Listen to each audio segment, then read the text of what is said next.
So do you guys think that Dante was trying to make a political message when he wrote this book, or do you think it was more along the lines of, like, religious? Clearly, it was political.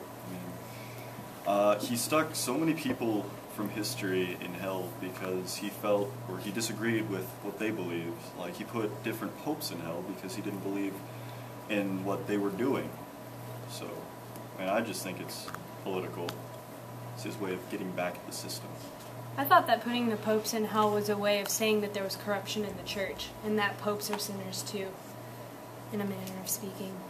I think that the message was political because he put Dante in his real life was exiled from the opposing political party, and he was trying to put all of those people who exiled him and who opposed him in his political views in hell, and I think that was a very political motive from his book.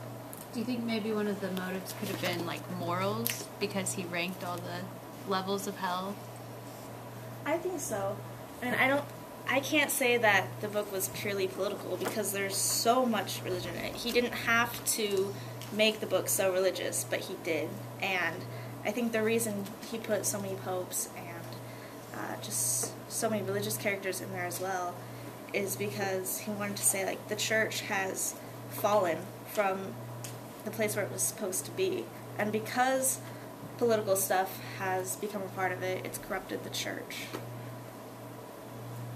Why did he put mythological creatures and people from the myths in here as well, instead of just people from history and religion?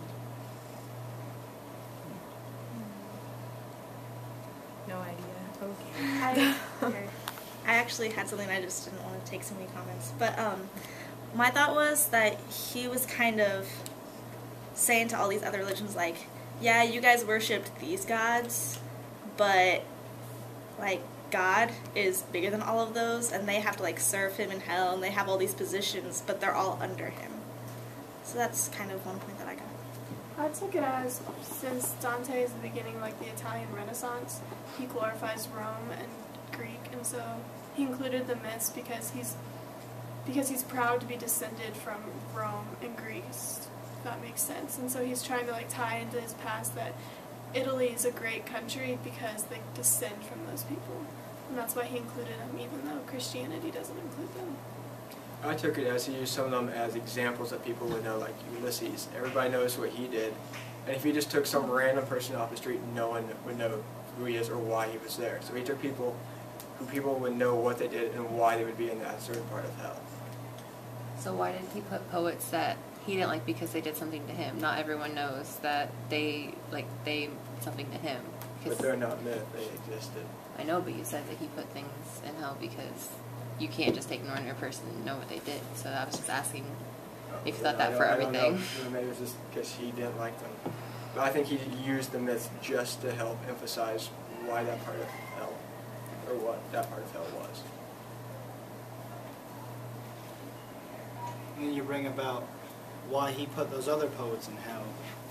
But Dante didn't have anything against these people because these are people that came before him, poets that he learned from, and he took some of his inspiration from writing the Inferno and his other works. So I think that Dante was working on more of a moral issue and more of a religious sort of level than the political one, because why else would he put all these people that he idolized in hell and that he compared himself to and other things?